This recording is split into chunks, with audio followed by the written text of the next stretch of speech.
Well, thank you for joining me today to talk about Julie Giroux Symphony No. 6. This piece is part of my dissertation here at the University of Kentucky, and the purpose of this project is also in fulfillment of my DMA project requirements. We will talk briefly today about an excerpt of my dissertation. This is only a small portion of the overall picture, but I decided that if I had to talk about the most important things about the Giroux Symphony in 30 minutes, what would I want an audience member to know? What would I want the ensemble to know? It's the basic elements. I want them to understand the melodic content, the important melodic content that happens throughout. And with the second movement, I think that the harmony is also one of the most important things to talk about. If we do have time at the end, we will discuss a little bit about the video and how that works in logistics. But the big focus today will be on all of the melodic content. Before we get into that, we'll talk a little bit about Giroux. She was born December 12, 1961 in Fairhaven, Massachusetts. But she's lived all over the country. She traveled widely as a youth and ended up in Louisiana. She was musical from a young age and began piano lessons at the age of 3. She started writing her own music by the age of 8, and believe it or not, had her first band work published when she was 13. She learned music theory, orchestration, piano, and every other musical concept that goes into composition from listening to old westerns and watching movies on TV. She had a toy keyboard that her parents bought her when she was 3, and just through the process of picking out notes, learned first notes and then harmonies, and later it developed into orchestration. So when she says she's a self-taught composer, she really is a self-taught composer. She attended LSU under the direction of Frank Wicks at that time, and she got her degree in horn performance. So you horn players, Giroux writes really good parts for you for a purpose. During this time at college, she was also a member of the Tanglewood Orchestra, where she got her first orchestration lessons from John Williams. Yes, that John Williams. Following graduation, she was hired by the National Sports Fest, which is it's something that doesn't get held anymore, but it's very similar to the way that we see the Olympics now on TV. And there are these big athletic contests that they have to hire composers to write themes and live music for the live broadcast. She got involved in that because it was in Baton Rouge, and during this time she ran into a man named Bill Conti, who was also a composer out in Hollywood, in LA, and they hit it off immediately. So right after graduation, he invited her to move to LA, and she did. She got on the plane, moved to a new place, and immediately started on a mini-series called North and South, and that started a 40-year film career that has brought her to all 7 continents, has brought her a relative amount of fame and fortune. And she is also the first artist and first woman, the youngest artist and first woman to receive the Emmy Award for outstanding outstanding individual achievement in musical direction, which she's actually won 3 times. A little bit of the background of this piece. I know we've all been playing it now for a couple of weeks, but it's a little bit more complex when we talk about where this piece came from. This piece was originally commissioned before COVID. And was meant to be one thing and got immediately shut down as we all shut down in March of 2020. Backing up a little bit, she found out about this new technology called Mosaic, developed by Ion Concert Media, which is a program that allows you to sync video and sync effects and sounds and even smells to the conductor rather than having to listen to a click track, which was something that was revolutionary for Giroux. She had always wanted to write a multimedia work, something that didn't only just use film, but also use sound effects, use the surround sound, use the smells. And this got her thinking immediately. As soon as she found out it was possible, she wanted to write a work. And I talked to her about this, and Julie, why in the world would you do this with a symphony like the first time? And she didn't have a good answer. She says, I just did it in true Julie Giroux format. She began planning this symphony that celebrated the earth and its life and incorporated the multimedia film. And it was inspired by the Blue Marble picture, which you see here in the background, taken aboard the Apollo 17 in 1972. As she was planning the symphony, she got a commission from the Metropolitan Wind Symphony in Lexington, Massachusetts. And they wanted a 20-minute work to to commemorate their 50th year anniversary. It just so happened that this is the same time she was planning the symphony, and she talked to the commissioning party, and they agreed to make this the commission. So that's how it originally came to be. Like I said, it was shut down during COVID, and she got a new perspective for life in the earth during COVID. I asked her what this piece would have been like if the pandemic had never happened, and she couldn't even imagine what it would have been, but not a single element would have been the same. The orchestral transcription of this piece is coming out next year in March of 2024 with Lyle Graham and the Greenleaf Philharmonic Orchestra. She's currently in production of that, and the actual full multimedia premiere happened at the Texas Bandmasters Association conference last year in July, and that was by the El Paso Winds. Dr. Brad Ginevro, who was with us last week, was the person that premiered it with all the sound effects.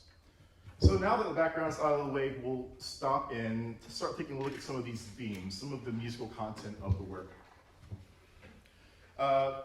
The actual background of this movement was, this is a quote from the program notes. It is often said that the first full image of Earth, the blue marble, taken by the Apollo 17 in 1972, was the first full picture of the planet Earth. The picture is actually upside down.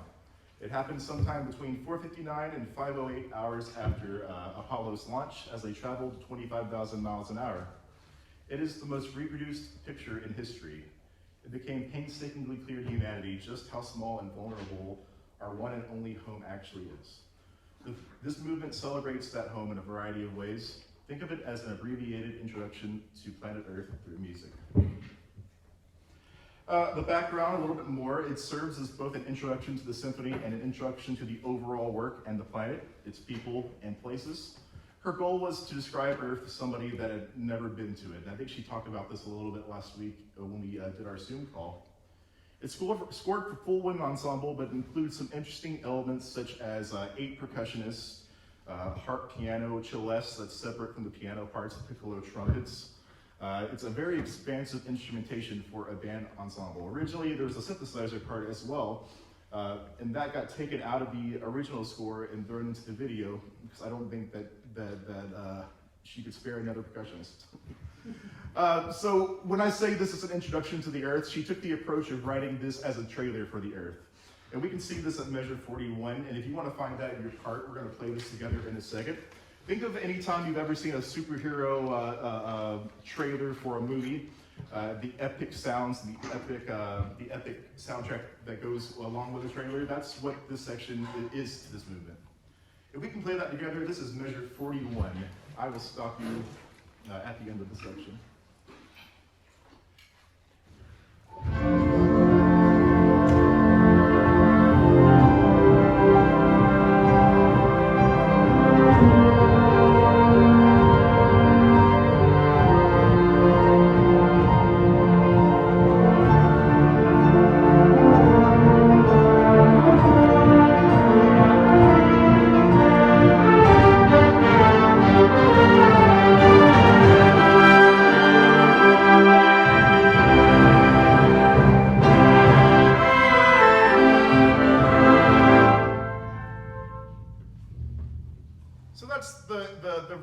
To the work. This is the trailer for what's about to happen. Getting into some of the form and thematic material, this piece is programmatic, but with all pieces you can find elements of form. You could say this is sectional. There are 2 major sections, the A section 1 through 81 and the B section 82 through 163. And each one of those sections has subsections that you can divide based on themes and what's going on. Let's talk a little bit about the 2 major themes. Movement 1 has 2 major themes. The first one happens in 3 major places, once at 91 through 100, and once at 143 and a little bit before. But I would like to take a look at measures 95 through 100 with the full ensemble, just to play that theme. It happens here in F mixolydian, and happens later in E flat mixolydian. So here is measure 95.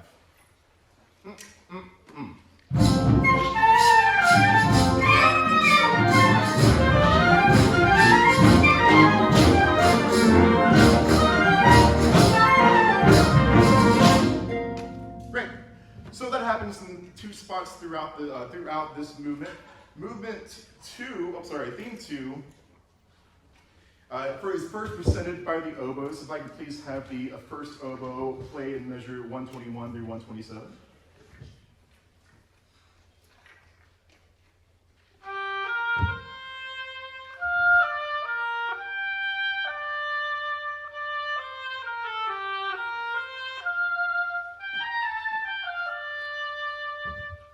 And it's further expanded after its first presentation, most notably immediately by the trumpet.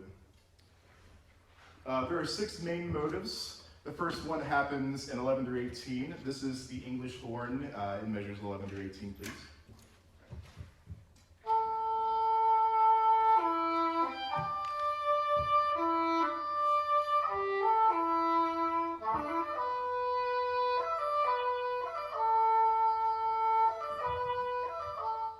And it's further developed by the flute 1.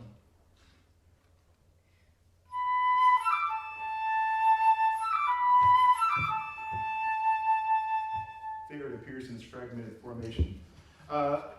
Motive 2 first appears in the same section as motive 1, and this is the horn 1 in 19 through 22.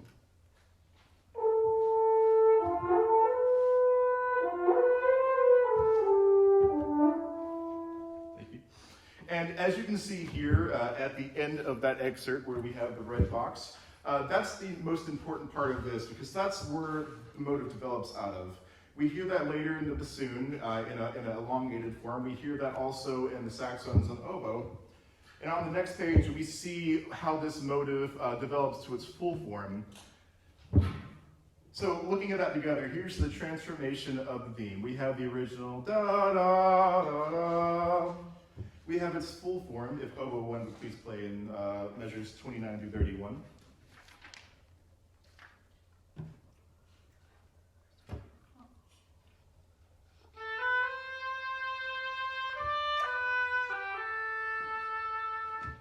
And then in measures 121 through 128, when we hear the theme 2 for the first time, we realize that it's an elongated and developed version of that motive. Based on what we just heard, can I please hear the oboe 1 play measures 121 through 128?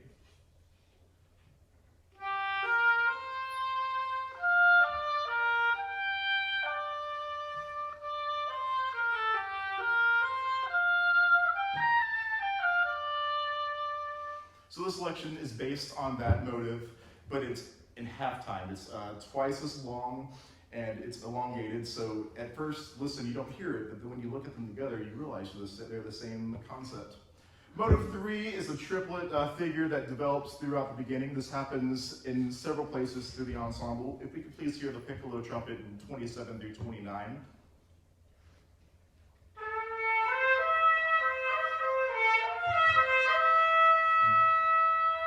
As we approach measure 41, this increasingly develops into triplets, the triplets that transition us into 41. Motive 4 is really important because it returns as a thematic device in movement 2. If we could please hear this is motive 4 in the clarinet 1.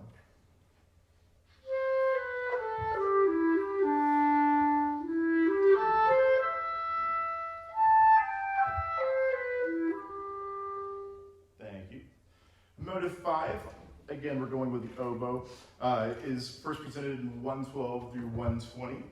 Maybe please hear that.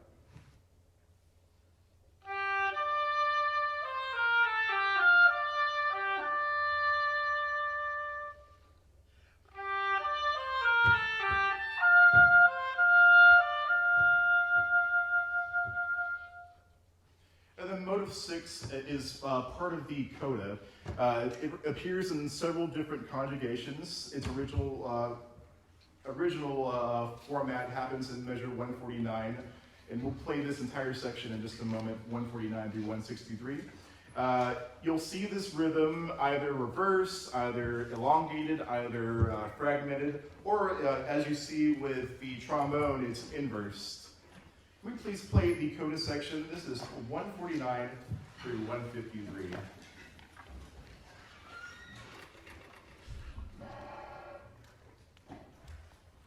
Or sorry, 149 to the end.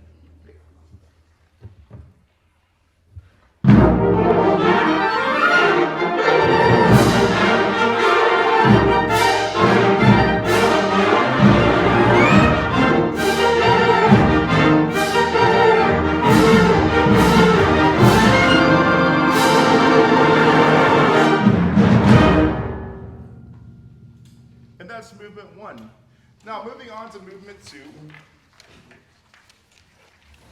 We don't have as much melodic content to talk about.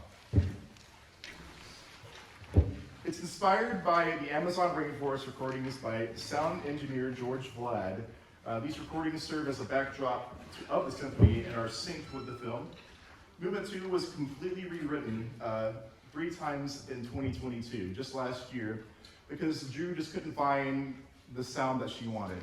And she ended up finding the music during a thunderstorm last April, which, considering it premiered in May, or sorry, it was last March, considering it was premiered in May, that's a little late, isn't it? But you know when it's right, it's right. So it happened during this massive thunderstorm in Jackson, Mississippi, where Giroux lives. And she was sitting in her house and she was composing, and after having scrapped the entire second movement 3 times, this is what came to her. In this movement, the voices of the winds that we hear at the beginning are added to the soundscapes of the rainforest. So when we start these recordings before the movement here, the music is actually the rainforest. You are supplemented to the rainforest and not the other way around. And that's the way that Giroux wanted you to think about it. The form, we can look at it the same way, is sectional, being slightly programmatic. Just 5 sections based on how the thematic material is displayed. The major theme is first shown in measure 27 to 29. If we can please have the flute 1 play this.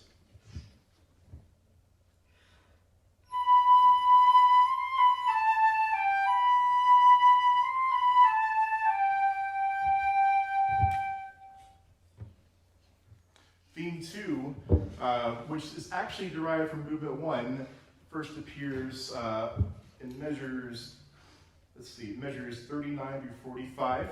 If you look at the chart, you'll see the areas of comparison. The red corresponds with the red, the green corresponds with the green. And we have a couple of notes here that show how they're related. This is another place where at first glance, you don't necessarily hear it the first time, but the more you listen to it, you hear the relation. And you know, there is an argument to be made that they're less connected than you would think. But I think it's really important to make these comparisons because they show Julie Giroux's style in itself. So we can make an argument that these are two separate motives, 2 separate themes. But I think it tells a lot about her writing and her style. So the first I'm going to ask, again, the clarinet 1, you performed this earlier, to perform the excerpt again in measures 64 through 70.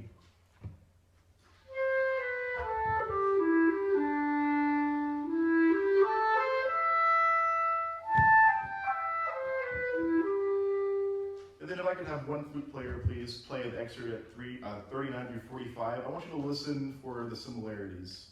It will happen right there in the second full bar.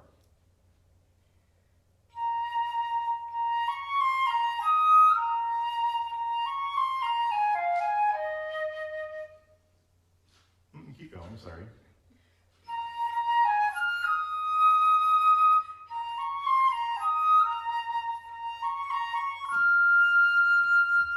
Thank you. So they are related, and it's one of my favorite things about this symphony is the further that you dig into it, the more you find relationships between themes. This theme develops and diverges from theme 1 in measures 57 through 61. If you please hear the oboe 1.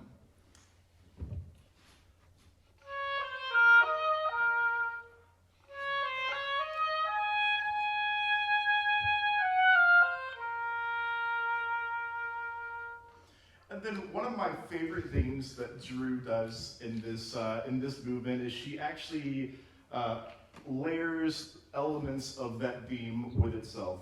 The top image that you see there is the clarinet part one more time from movement 1. And the bottom is actually the bassoon counter melody here in movement 2.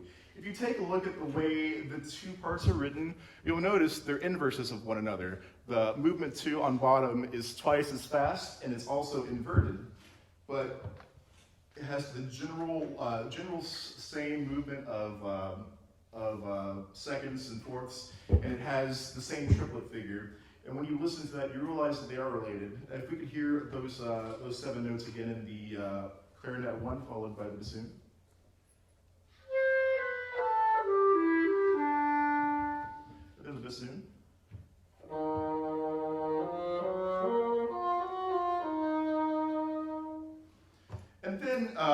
we actually hear these layered on top of each other in measure 61 through 65. If I could please hear the flute ones, the clarinet ones, and the bassoon ones together, we'll play this starting in 61, ending in 65.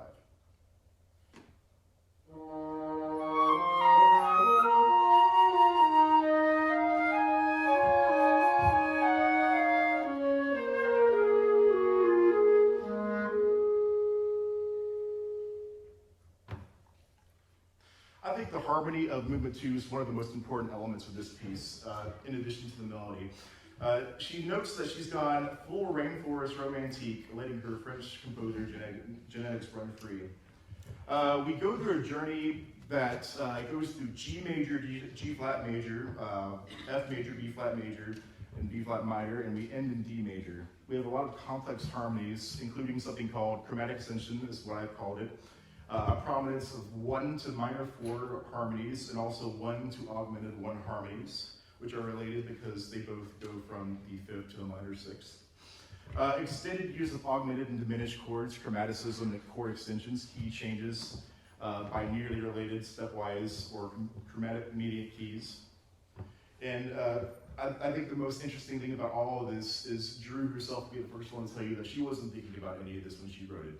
She wasn't thinking about theory. This incredibly complex series of chords that sound amazing together. But she wasn't thinking about that. She was just writing what sounded good together. What I call the chromatic ascension, one of the examples happens in 21 through 26. What is happening here is very similar to Neo-Riemannian theory, if you're familiar with that, where a series of chords can be related to each other and move through each other based on them sharing common tones.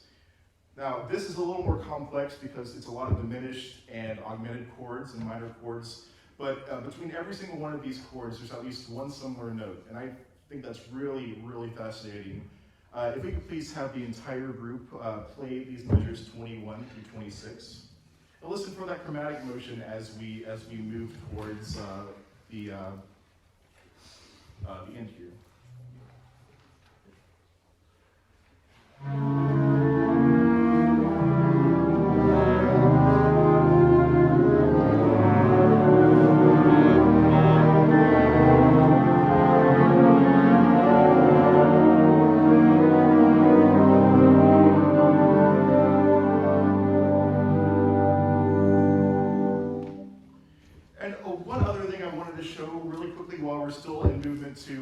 Is the prominence of major 1 to minor 4 chords and major 1 to augmented 1 chords.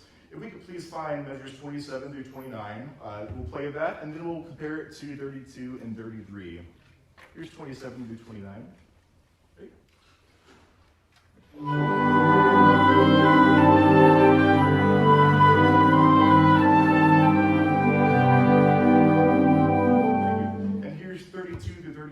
Now, instead of going 1 to minor 4, we're going 1 to 1 augmented.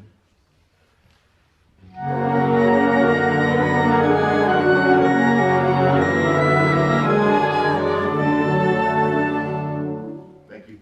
So they're very similar in that they almost sound identical. It's really just one pitch that keeps it from being another 1 to minor 4. Moving on to movement 3, we'll get through this one relatively quickly, even though it is the longest movement. Movement 3 is an examination of life on Earth. It explores shared humanity that exists across all borders, all races, and ethnicities rather than cultural differences.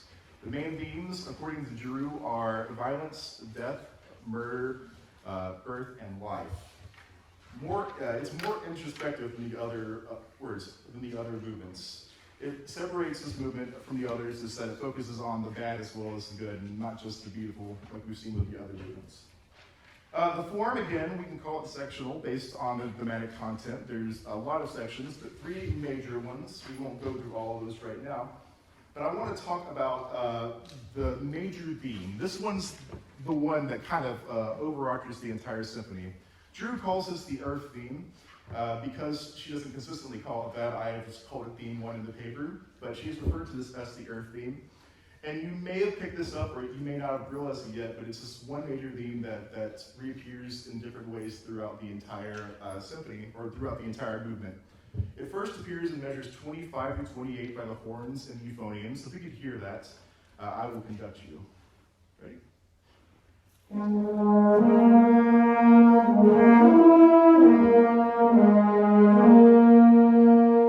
And it has this augmented diminished fill throughout the first A section, or the first large section. But when we get to the ballad section, the middle section, we hear it reimagined in the horns. If we could hear the horns, please, in measure 106.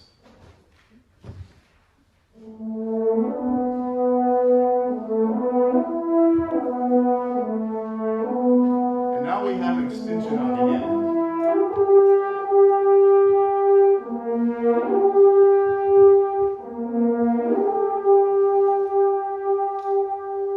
Thank you. Now we're going to see some of the other ways that she reuses this melody and uses it in different ways. One way she does this is through what I've called choral style, where it's very full texture. This is the full group. This is going to be measures 248 through 255, please. We've gone from this small, beautiful melody now to this large, expansive, beautiful melody. Right?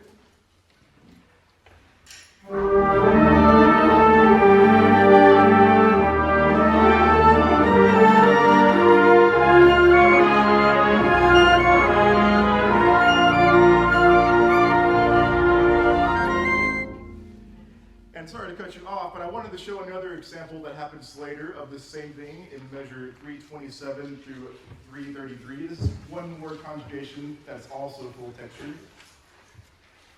Here we are.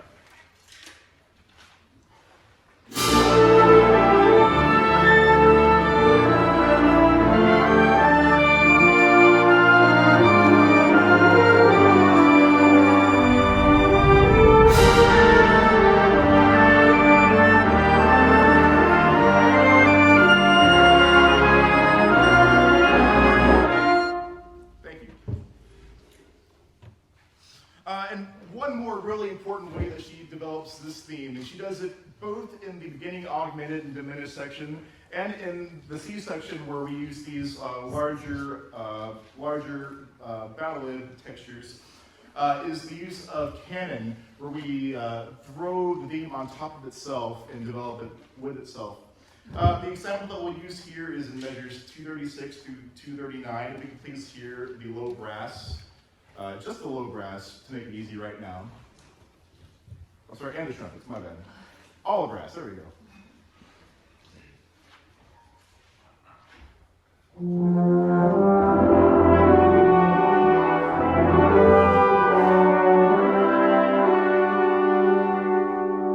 And if you didn't hear that, it's actually also bitonal. We're in two different keys here for just a moment. Great, so we will quickly go through some of these here, but other ways that theme one is developed is through this dance-like development that we hear of the E-flat clarinet.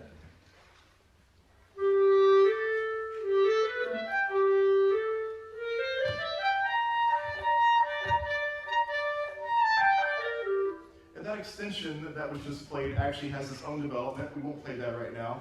But Giroux goes on a little side quest, as she would call it, with a new theme. In terms of theme two for movement 1 reappears in movement 3 in a new transformation. This new presentation is condensed and slightly altered in the third movement. The perfect fifth skip at the beginning of the original is altered to a minor third skip in its return in movement 3. The stepwise descent of the original is now arpeggiated downward. Both versions of the melody feature a major ninth jump before descending a third. In the original presentation, this is a major third descent, while it is presented as a minor third descent in movement 3. It's another area where we can argue a semantics of whether or not these are related. But I think, again, this shows characteristics of Giroux' style. And I think it's important to draw those similarities because we learn important things about what she does in her style. We're actually going to skip these two in the interest of time for right now. And we're going to play just the theme in the trumpet 1, the second theme. Go ahead.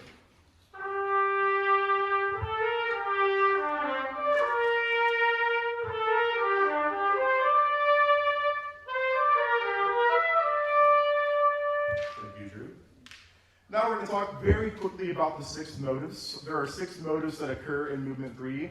Motives 1 through 3 are primarily used in the A section, which is the beginning, and motives 4 and 6 are primarily used in the C section, which happens after the ballad. These motives are typically juxtaposed with one another. There's only one that is consistently used outside of the others. In sections that include motives 1 and 3 and 4 through 6 typically repeat, alternate, and superimpose. These are the 6 motives right here on the screen. You will notice different conjugations of them throughout 1 and 3 in the beginning section and 4 through 6 in the later sections. But as we play these 2 large sections here in a moment, I want you to listen to all the different ways Giroux explores and recreates these small rhythmic ideas. You can even say motive 1 and motive 3 are related, or are the same thing. But let's start, please, in measures 1 through 25. I will also find it in my score.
Going between 18 and 25, we still hear these motives in the background.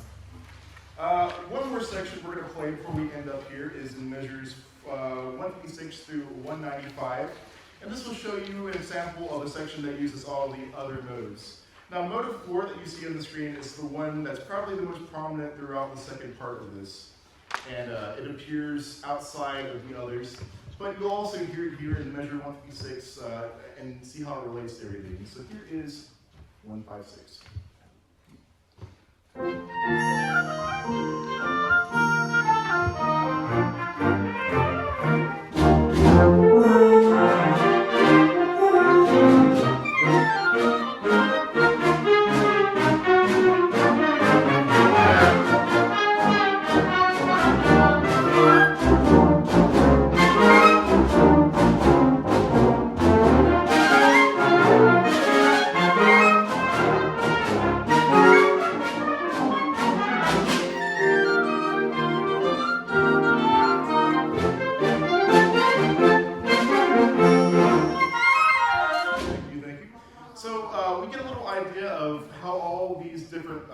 Motives relate to one another. And that's most of the melodic content of the symphony.